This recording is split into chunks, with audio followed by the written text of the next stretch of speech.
전고점 대비 23% 정도로 송파의 하락폭이랑 거의 비슷했어요. 그런데 반등폭이 거의 없습니다. 여전히 전저점이었던 23년 초반과 비슷한 가격대에 형성이 되어 있습니다.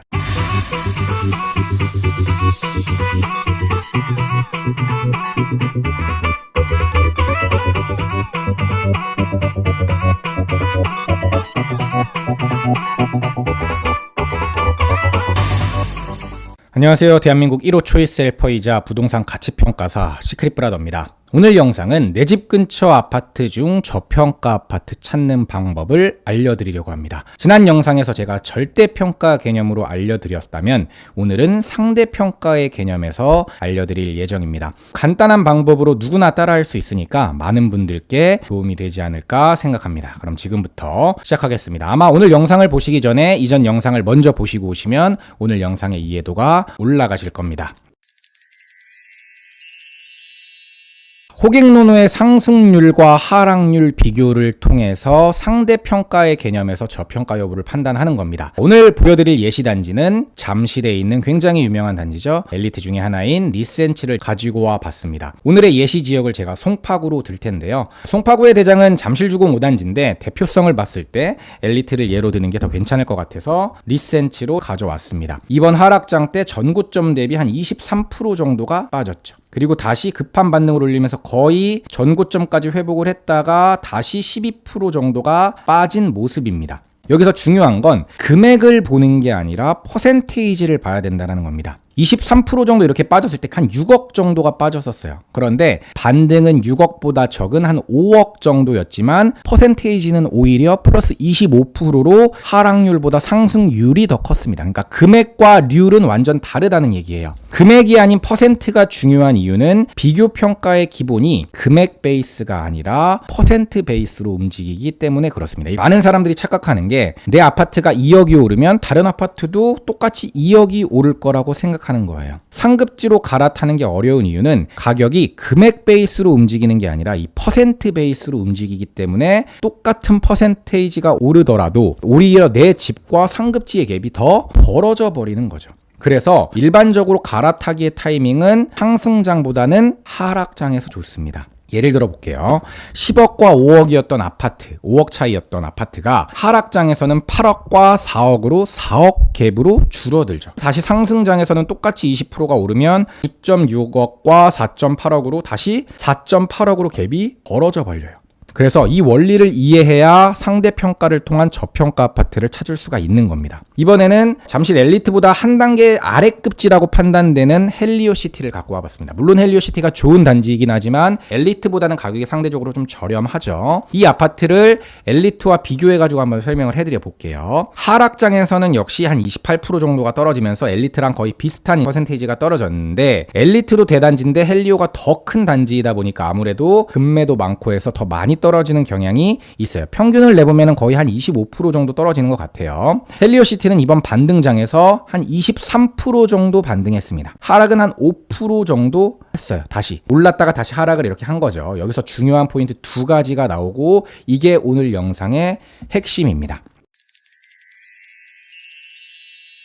일반적으로 같은 동네에서는 평균적으로 퍼센테이지, 즉 상승률과 하락률이 비슷하게 움직인다. 금액이 아니라 이 퍼센테이지는 크게 차이가 나지 않고 비슷비슷하게 움직인다라는 게 정설입니다. 그리고 만약 퍼센테이지가 차이가 난다면 그게 저평가와 고평가를 가르는 기준이 된다. 이게 굉장히 중요한 개념입니다. 예를 들어서 바로 옆에 있는 A 단지가 30% 올랐는데 우리 단지는 5%밖에 안 올랐어. 이러면 좀 문제가 있다라는 거예요. 그래서 이 퍼센테이지 차이가 난다면 그게 저평가와 고평가를 가르는 기준이 된다라는 겁니다. 제가 아까 말씀드렸던 것처럼 똑같은 퍼센테이지가 떨어졌다고 하더라도 상급지의 하락폭이 하급지보다 큽니다. 때문에 22년 말에는 가격이 많이 떨어졌던 리센치가 상대적으로 지금 저평가되어 있다고 판단할 수가 있는 거죠. 지금 시점에서 한번 볼까요? 리센치는 12%가 떨어져 있습니다. 헬리오는 5%가 떨어져 있어요. 만약에 지금 사야 된다. 더 상급지가 더 많이 떨어져 있다. 그럼 어떤 걸 사야 될까요? 당연히 만약에 둘 다 살 수 있는 돈이 있다고 가정했을 때 당연히 리센치를 사는 게 맞는 겁니다. 왜냐하면 리센치가 같은 퍼센테이지로 떨어지더라도 가격이 더 많이 떨어지죠. 그런데 지금은 퍼센테이지까지 더 많이 떨어졌으니까 가격이 더 많이 떨어진 거죠. 그러니까 리센치와 헬리오시티의 지금 갭이 약간 더 붙어있는 상태라는 겁니다. 그래서 지금과 같은 시기에 상급지로 갈아타기가 좋은 시기가 되는 거죠. 많은 분들이 또 댓글에 달 수 있겠죠. 아니 나는 리센치 지금 가격 난 이해 못하겠어요. 20억 정도 되면 내가 살게요.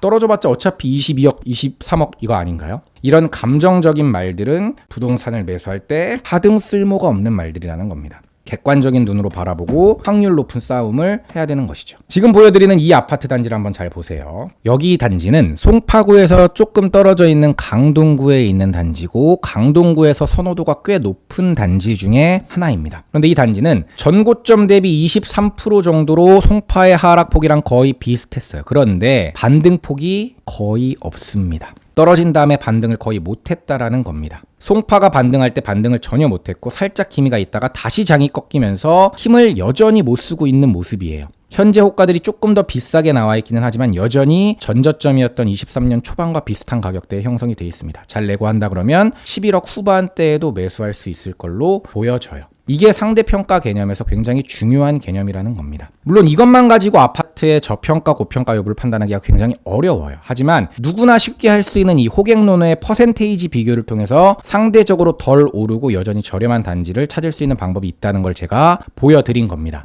여기서 한 발짝 더 나아가면은 아실의 여러 단지 비교를 통해서 진짜 저평가되어 있는지를 다른 지역의 단지들과 비교 평가한 다음에 판단해야 됩니다. 그런데 이 비교 평가가 제가 뭐 강의에서만 거의 4시간, 5시간 그리고 4주 내내 얘기를 해도 사실은 되게 어려운 부분이라서 지금 짧은 영상에서 다 설명드리긴 어렵지만 한번 제가 비교 평가를 해볼게요. 제가 아까 보여드렸던 강동구의 그 아파트가 빨간색입니다. 거의 그래프가 겹쳐있죠. 같은 서울 수도권 아파트들을 비교했기 때문에 사실 사이클이 똑같고 얼마나 더 많이 오르고 적게 오르고의 차이만 있습니다. 그런데 지금 제가 비교한 거는 동대문구의 A 아파트, 용산구의 B 아파트, 분당의 C 아파트. 빨간색과 거의 가격이 비슷비슷하게 가다가 거품의 거의 꼭지에 왔을 때 용산과 분당에 있는 아파트가 이렇게 더 높이 올라가 버립니다. 그런데 이 아파트들이 이전 영상에서 설명드렸던 전세가는 실거주 가치라고 말씀드렸죠. 이 실거주 가치가 더 비싼 아파트냐? 빨간색이 거의 전세가도 제일 높습니다. 전세가도 거의 비슷비슷하게 움직이고 오히려 이 검은색 아파트는 전세가율이 제일 낮아요.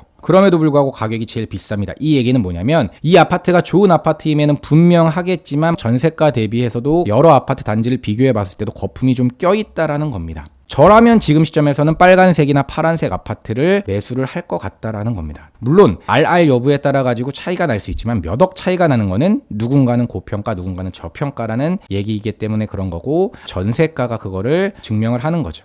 지금 시점 그리고 같은 수도권 단지라고 하더라도 이처럼 저평가된 단지와 고평가된 단지가 공존하는 시장이라는 걸 꼭 기억하셨으면 좋겠고 더 좋은 물건을 사는 것도 중요하지만 그것보다 우선돼야 되는 게 뭐냐면 싸게 사는 겁니다. 마지막으로 여러분들이 이걸 꼭 기억하셨으면 좋겠어요. 싸게 사서 비싸게 판다가 투자의 제1원칙이고 이게 대원칙입니다. 조금 좋지 않더라도 그 아파트를 싸게 살 수 있는 게 훨씬 더 중요한 겁니다. 왜? 내가 그냥 실거주로 매수를 한다고 하더라도 결국에는 투자 목적이 들어가 있기 때문에 싸게 사서 그것보다 비싸게만 팔면 됩니다. 이 투자의 대원칙을 절대 잊지 마시고 항상 기억하셨으면 좋겠습니다. 오늘 영상이 도움이 되셨다면 구독, 좋아요, 알림 설정까지 부탁드리고요. 이 고정 댓글에 정규반 15기 관련 내용 나와 있으니까 정규반 15기에 관심 있으신 분들은 신청해 주시면 좋겠습니다. 정규반은 1년에 2번 정도밖에 진행을 안 하니까 이번 기회에 정규반 한번 들어보시면 도움이 되실 것 같습니다. 지금까지 시크릿 브라더였습니다. 감사합니다. 시크릿 브라더 채널을